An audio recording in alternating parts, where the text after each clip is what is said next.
주님이 영광 받으실 아름다운 주일입니다. 오직 주님께만 영광이 되는 주님이 원하시는 말씀이 선포되기를 원합니다. 교회사를 보면 이그나시우스라고 하는 영성이 매우 깊으신 수도사가 계셨어요. 그도 젊은 날에 수도사로 되고 수도원으로 들어가 수련할 때 이런 일이 있었다고 기록합니다. 그가 한창 혈기가 왕성한 젊은 수도사였을 때 하루는 나이 많으신 수도원 원장님께서 그에게 다가왔답니다. 젊은이, 저기 보이는 저 큰 흙덩어리에 물을 한번 부어보게나. 돌덩이처럼 땅땅한 그 물에 물을 부으니 어떻게 됐을까요? 물은 다 흘러내려가고 말았습니다. 그때 수도원 원장님께서는 그에게 말합니다. 젊은이, 돌로 저 흙덩어리를 깨보게나. 잘게 부수고 물을 부어보게. 어떻게 됐을까요? 물은 참 잘 스며들었습니다. 이때 수도원 원장님께서 이런 말씀을 해주셨습니다. 이제야 흙 속에 물이 잘 스며드는구만. 여기에 씨가 뿌려진다면 꽃을 피우고 열매 맺기가 딱 좋을 거야. 우리 역시 깨져야 하나님께서 거기에 물을 부으시고 씨를 떨어뜨려 주시고 꽃을 피게 하고 열매를 맺게 해준다네. 이것이 바로 수도사들이 말하는 깨어짐의 영성이라네. 한번 고백해 볼까요? 깨어짐의 영성. 세상은 뭉쳐야 산다고 믿습니다. 약자일수록 살아남기 위하여 많이 뭉칩니다. 작은 동물들도 보면 강한 적을 상대를 만났을 때 자기의 몸에 힘을 주어 몸을 부풀립니다. 꼬리도 쳐들고요. 왜냐하면 이러한 과장된 몸짓으로 상대방에게 위협을 주려고. 사실은 깊게 살펴보면 그것은 그 마음속에 불안감과 자신감이 없는 표현입니다. 물론 많이 모인다고 힘이 있는 것이 아닌 건 저희들이 알죠. 가끔은 많이 모이면 불편합니다. 일하는 사람은 적고 지시하고 걱정하고 판단하고 이런 사람들만 많이 있죠. 더군다나 그 안에서 자기만 생각하고 있는 이기심, 또 그 무리의 사이즈를 빙자하여 자기의 유익을 먼저 챙기는, 심지어는 타인의 이익까지도 짓밟는 그런 해서는 안 되는 일들이 생기게 됩니다.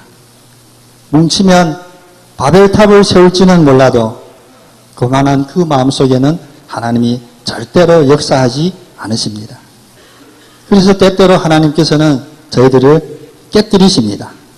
깨지고 부서질 때는 아프고 힘들고 고통스럽지만 하나님이 깨시는 그 깨심 안에서 저희들이 다시 일어날 때 결국 그는 믿음의 사람, 인내의 사람, 지혜의 사람이 됩니다. 성경은 저희들에게 성도는 이 세상에 사는 나그네라고 표현합니다. 우리는 나그네입니다. 나그네는 뭡니까? 자기의 나라, 자기의 고향에 살지 않고 타지에서, 타국에서 헤매는 자를 나그네라고 말하죠. 오늘 본문에 베드로는 지금 자기의 수신자들을 규정합니다. 베드로 전서의 수신자들을 보면 본도와 갈라디아, 갑바도기아, 아시아, 비두니아에 흩어진 나그네였습니다. 흩어진 나그네를 히라보로 디아스포라라고 부릅니다. 디아스포라는 원래 흩어져 있는 유대인 기독교인들을 가르쳤는데 성경이 말하는 디아스포라는 오늘날 우리 모든 성도를 지칭하고 있습니다. 나그네는 두 가지 특징이 있습니다. 첫 번째, 외국입니다. 외국인. 저도 외국인으로 한국에 오래 살았습니다. 외국인으로 살려면 여러 가지 불편한 점이 있어요.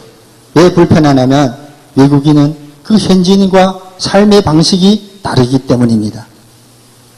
외국인이 혹시 현지인과 삶의 방식이 똑같다면 그는 외국인이 아닐 거고 나그네가 아닐 것입니다.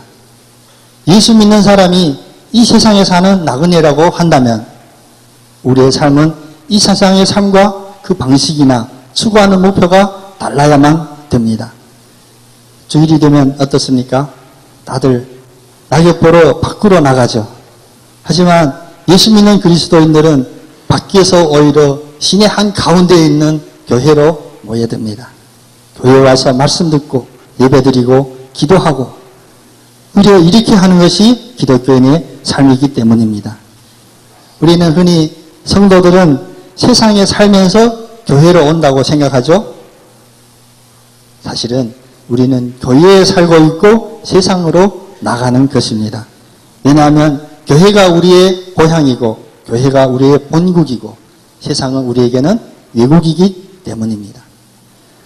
나그네의 두 번째 특징은 그는 임시로 거주한다 그것입니다. 자기의 소유가 없습니다. 자기의 영원한 거주지가 아닙니다. 그리하여 나그네를 더 멋있는 표현으로 표현한다면 순례자다라고 표현을 해요. 우리가 거주하는 이 땅은 저희들에게는 이방 땅일 뿐입니다. 여기에서 아무리 오래 살지라 하도 우리의 본국이 아니고 본향이 아닙니다. 기술이 발전하고 약이 발전하면 인간의 수명은 늘어나겠죠. 하지만 우리의 육체적인 수명이 아무리 늘어날지라도 이 땅은 우리가 영원히 거할 곳이 아닙니다. 누가 만약 이 땅에 영원히 거할 것이라고 생각한다면 그것이야말로 어처구니 없는 착각이죠. 여러분은 지금 이 땅에 살고 있는 흩어진 나그네임을 느끼십니까? 아무도 여기에 영원히 머물 수가 없습니다. 그럼 어떻게 할까요? 큰일 났죠. 주님은 나그네에게 두 가지를 부탁합니다. 첫 번째, 나그네는 소망이 필요합니다. 왜 나그네에게는 소망이 필요하냐면 돌아갈 곳이 있기 때문에 아무리 방황해도 그는 포기하지를 않습니다. 우리에게는 돌아갈 본향이 있습니다. 우리에게는 돌아갈 교회가 있고 우리에게는 돌아갈 말씀이 있고 더구나 우리에게는 돌아갈 영원한 천국이 있습니다. 이 소망은 확실한 것입니다. 하지만 세상의 소망은 불확실해요. 불신자들도 무엇인가 목표를 세우고 열심히 노력하고 그 목표를 수행하기 위하여 소망을 세웁니다. 하지만 불신자들의 그 소망은 이루어질지 말지 불확실한 것입니다. 하지만 성도의 소망은 확실해요. 그래서 오늘 베드로의 그 서신을 본다면 베드로가 가장 강조하는 한 말씀이 바로 산소망입니다. 생명력이 있는 산소망. 이어지는 1장 3절에 보면 우리를 거듭나게 하사 산소망이 있게 하신다라고 말합니다. 우리의 소망은 이 땅이 아닌 하나님의 그 영원한 나라에 있는 줄로 고백하기 원합니다. 그래서 교회사를 보면 1500년 전에도 그런 기록이 있습니다. 불신자들이 기독교인을 향하여 질문합니다. 니네가 그렇게 하늘나라가 좋으면 다 자살해라. 빨리 가라. 그때 기독교인들은 이렇게 대답했다고 기록이 나옵니다. 우리가 이 땅에 사는 것은 당신이 불쌍해서 당신이 영원히 구원받기 위해서 사는 거야. 물론 농담기가 담겨져 있지만 이 속에서는 매우 중요한 우리의 믿음이 담겨져 있습니다. 우리는 지금 너무나 화려한 믿음에 물젖어 있습니다. 근본에 대한 생각을 놓칠 때가 많이 있습니다. 우리가 이 세상에 사는 것도 하나님이 살게 해주셔서 사는 것이고 이 세상에서 얼마나 오래 살지 얼마나 잘 살지는 하나님이 주관하시는 겁니다. 하지만 분명한 것은 언제든 결국에는 우리가 예수님이 재림하시고 영광을 주신 그 영원한 나라에 갈 수가 있는 것입니다. 그리하여 우리는 이런 고백을 감히 드릴 수가 있습니다. 우리는 죽어도 다시 살아날 것이고 죽지 않는 몸을 입고 영원히 살 것이다. 이것이야말로 산소망입니다. 이 소망은 확실히 이루어질 산소망입니다. 여러분 부활을 믿으시죠? 기독교의 핵심은 부활에 있다고 해도 과언이 아닙니다. 우리가 부활을 믿지 않는다면 아무런 교회도 아무런 교리도 아무런 성도도 필요가 없습니다. 부활. 십자가에서 보여주시고 십자가에서 그 능력으로 우리들에게 소망으로 보여주신 그 부활. 이 소망은 확실한 것입니다. 이 소망이 확실한 이유는 다음과 같은 세 가지 이유 때문에 있습니다. 바로 오늘 본문 말씀에서 말씀해 주시는 이유입니다. 첫 번째, 이 소망이 확실한 이유는 성부 하나님이 우리를 미리 아셨기 때문입니다. 한번 고백해 볼까요? 미리 아심. 성부 하나님은 저희들을 미리 아셨습니다. 우리가 죄가 무엇이고 구원이 뭔지도 모를 때부터, 태초로부터 주님께서는 우리를 미리 아셨습니다. 이것을 신학적인 용어로 예지하심이라고 합니다. 미리 아심. 우리를 창세부터 미리 아셨다는 이 은혜 얼마나 놀랍습니까? 두 번째, 우리가 가져야 될 이 소망이 확실한 두 번째 이유는 성자 예수님의 핏부림을 받았기 때문입니다. 핏부림은 우리의 죄를 사해주기 위해 하신 핏부림이십니다. 우리에게는 두 가지 죄가 있어요. 하나는 원죄, 하나는 자범죄. 원죄란 무엇입니까? 아담으로부터 이어져 나왔던 우리들로는 도저히 해결할 수 없는 그 죄가 바로 원죄입니다. 그렇다면 자범죄는 무엇입니까? 우리가 매일매일 살면서 나의 탐심과 나의 욕심과 나의 교만함 때문에 저질러지는 그 잘못을 자범죄라고 하죠. 예수님의 피 뿌리심은 우리의 이러한 원죄와 자범죄를 해결해 주시기 위하여 저희들에게 주신 은혜입니다. 예수를 믿어 구원을 얻고 영생을 받은 자는 예수님의 그 피 뿌리심 때문에 매일매일 자기의 자범죄를 깨끗하게 하고 또 근본적으로 해결할 수 없는, 인간이 해결할 수 없는 원죄를 해결하게 됩니다. 세 번째로 이 소망이 확실한 이유는 거룩하게 하시는 성령의 은혜 때문입니다. 매우 귀한 선포입니다. 한번 따라하기를 원합니다. 거룩하게 하심. 거룩하게 하심은 다른 말로 표현한다면 우리를 구별해 주시는 은혜입니다. 우리가 세상에 있을 때는 똑같잖아요. 그 표현하지 않고 구별되지 않았던 저희들을 하나님께서는 불러내셔서 성령의 거룩하심으로 저희들을 세상 사람과 다르게 구별해 주셨습니다. 오늘 이 자리에 모이신 여러분들은 바로 성령님께서 한 분 한 분 이 자리로 구별하여 불러주신 분들입니다.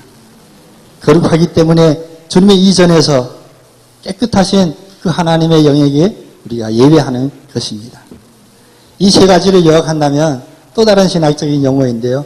꼭 마치 오늘 신학 강의 같죠. 우리 한대 목사님 도와주세요 했는데 여러분 도와주세요. 세 가지를 한마디로 줄인다면 바로 택하신 은혜입니다. 택하신 은혜. 우리가 얼마나 잘났기에, 우리가 무슨 공로가 있기에 모두가 단풍 구경 가는 이 좋은 날 이 자리에 저희들을 불러주셨겠습니까? 바로 하나님의 택하신 그 은혜입니다. 택함 받을 자가 해야 할 바는 하나뿐입니다. 바로 순종하는 것입니다. 세상의 모든 종교는 사람들에게 구원을 가르치기도 합니다. 그런데 그들이 가르치는 구원은 뭐냐? 두 가지입니다. 고행 혹은 선행. 힘들게 어렵게 수련해서 구원에 이르든가 아니면 엄청 착한 일을 많이 해야 구원에 이른다고 가르쳐 줍니다. 그런데 이것은 천만의 말씀이에요. 만약 우리가 행한 것으로 말미암아 천국에 간다면 이 세상에 천국에 갈 자가 한 명이라도 있을까요? 우리가 만약 우리와 같은 고통 때문에, 고행 때문에 천국에 간다면 아마 우리는 그 천국에 가기 전에 이미 죽었을 겁니다. 고행도 선행도 다 헛된 것입니다. 오직 우리가 믿는 것은 하나님의 행하심입니다. 하나님이 행해 주셔야만이, 성부, 성자, 성령의 그 은혜가 임하야만이 우리에게는 천국의 소망이 있고 영생의 소망이 있고 이것은 확실한 것입니다. 하나님의 주권이 있습니다. 여러분 이 시간 다시 한번 우리의 마음속에 확실한 고백이 있기를 원합니다. 하나님만이 하나님이십니다. 모든 옳은 가르침은 바로 성경에 있습니다. 에베소서 2장 8절로 9절에 이러한 가르침이 있잖아요. 너희가 그 은혜로 인하여 믿음으로 말미암아 구원을 얻었나니 이것이 너희에게서 난 것이 아니요 하나님의 선물이라. 행위에서 난 것이 아니니 이는 누구든지 자랑치 못하게 함이라. 우리가 구원을 얻으면 하나님 앞에 감사함을 드려야 될 제목입니다. 우리가 자랑할 것은 아무것도 없습니다. 우리가 받은 이 구원은 하나님의 주권에서 온 선물입니다. 하나님의 은혜로 우리는 예수를 믿게 됐고 그 결과로 우리는 구원받게 되었기 때문에 우리는 잃어버릴 수 없는, 누구도 빼앗을 수 없는 천국의 소망, 부활의 소망, 영생의 소망을 갖게 됩니다. 예수 그리스도를 마음속에 영접하셨죠? 그럼 이제 천국에 가기 싫어도 가야 돼요. 이것이 바로 하나님의 주권입니다. 본향이 아닌 이 세상에 나그네로 살지만 우리가 소망을 가져야 되고, 또 하나 하나님이 원하시는 건 바로 거룩함입니다. 거룩함. 나그네가 세상을 혼자 산다면 매우 위험한 일입니다. 특별히 혼자서 많이 여행하면 매우 위험한 일입니다. 아차, 제가 선교할 때 제가 혼자 여행을 많이 했는데 위험한 일입니다. 예수님도 사도를 보낼 때 혼자 보내지 않고 꼭 둘씩 짝을 지어 보냈듯이 이 세상을 살아갈 때, 특히 요즘처럼 말세라고 하는 이 세상을 살아갈 때 홀로 자기만 믿고 산다는 건 얼마나 위험한 일인지 모릅니다. 특히 외국 여행은 나그네에게는 위험한 여행입니다. 여행길에서 방탕과 타락에 빠지지 않고 거룩하게 살라고 하시는 이 부탁, 이것이 바로 오늘 베드로전서에 나온 간곡한 부탁입니다. 베드로전서 1장 17절에 보면 외모로 보시지 않고 각 사람의 행위대로 심판하시는 이를 너희가 아버지라 부른즉 너희가 나그네로 있을 때 두려움으로 지내라 라고 말씀하십니다. 죄에 빠지지 않도록 두려움으로 지내라는 말씀이에요. 우리가 가는 길 비록 잠깐의 어려움이 있고 고통이 있고 아픔이 있겠지만 그 길에서 우리가 하나님만 바라볼 수 있는 그 깨끗한 거룩함을 꼭 지켜야만 됩니다. 옆에 분은 축복만 많이 했죠? 이제 마음에 찔리는 권면 한번 해드리기 원합니다. 옆에 분에게 권면합니다. 거룩하시기 바랍니다. 다 알죠? 다 거룩하고 싶어요. 저도 거룩하고 싶어요. 근데 이것마저도 우리 마음대로, 우리의 뜻대로 되지가 않죠. 특히 나그네 인생길에서 거룩함을 유지하는 건 매우 중요합니다. 그 중요함을 바로 성령께서 보장해 주십니다. 오늘 2절 말씀해 보니까 성령의 거룩하심으로 이런 말씀이 나오죠. 거룩함은 우리의 행위로서, 우리의 노력으로서 되는 것이 아니라 성령님께서 직접 해주셔야 됩니다. 성령께서는 죄악 가운데 있던 나를, 죄악 가운데 있던 내 앞에 집사님을 이 세상에서 구별하여 교회로, 아름다운 교회, 성결한 교회로 옮겨주셨어요. 그 옮겨주심을 우리는 위치적인 성화라고 해요. 자리만 바뀌었죠. 하지만 예수 그리스도의 그 핏부림은 순간순간마다 우리에게 점진적인 또 단계적인 성화를 이루어 주십니다. 여러분 이제 아시겠죠? 우리가 의지할 바는 성령님의 그 은혜, 예수님의 핏부림으로만 우리가 거룩해질 수가 있습니다. 우리의 원죄도, 우리의 자범죄도 깨끗하게 하여 주시는 예수님의 그 핏부림, 지속적인 핏부림을 간구할 때 주님께서 나그네 삶을 살더라도 온전히 주님께 소망을 갖는 우리의 삶으로 인도해 주시고 확정해 주시고 책임져 주실 줄 믿습니다. 우리가 사는 이 세상, 이제 본국이 아닌 외국이었습니다. 그것도 친선 국가가 아니라 적국에서 사는 나그네였습니다. 우리는 적국을 여행하는 나그네였기 때문에 이 땅을 살아갈 때 때로는 고난도 있고 어려움도 있고 해결할 수 없는 많은 것들이 있습니다. 하지만 이런 것은 정상적인 것입니다. 조금도 이상한 일이 아니에요. 그러므로 고난이 큰 곳에 소망이 크다는 그러한 고백처럼 우리가 고난 속에서 소망을 가지고 더욱이 우리가 추구해야 될 바는 그 속에서 우리가 어떻게 거룩함을 이룰 것인가 라는 그 소원을 가지고 그 목표를 가지고 나간다면 그것이야말로 정상적인 일입니다. 여행하다 보면 감기도 걸리고 팔다리도 아프고 하잖아요. 우리가 겪는 모든 어려움, 이 세상에 흩어진 나그네로 사는 그 어려움을 한낱 감기로 팔다리 아픈 정도로 생각하시기를 바랍니다. 너무 심각하게 생각하면 설교하는 목사가 더 부담스러워요. 아무것도 아니에요. 이 세상에서 사는 삶, 그 자체가 나그네의 삶인데 우리가 왜 이렇게 심각한 표정으로 이 짧은 100년, 80년을 살아야겠습니까? 영원한 그 천국의 소망을 가지고 우리 얼굴에 환한 얼굴을 가지고 그래야 모두가 단풍 구경을 갈 때 우리는 도심에서도 단풍과 같은 아름다운 모습을 드러낼 수 있을 줄로 믿습니다. 누군가 계란과 감자를 비교한 적이 있습니다. 다 동그랗게 생겨서 비슷한 것 같지만 그 속성은 매우 다르다고 그럽니다. 계란은 깨뜨리면 물과 같이 흩어지지만 삶으면 어떻게 됩니까?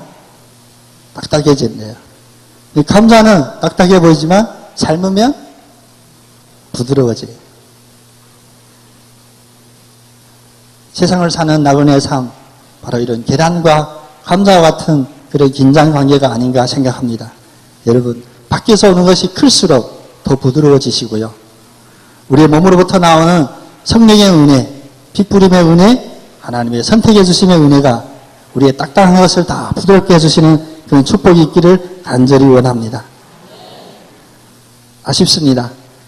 베드로전서 이제 1장 1절 2절만 읽었는데 그 뒤에 남은 귀한 그 권면의 말씀은 우리 숙제로서 우리 삶을 살 때 순간순간마다 우리의 나침판이 되고 우리의 인도자가 되시는 성경 말씀을 붙잡는 우리 모두가 됐으면 좋겠습니다.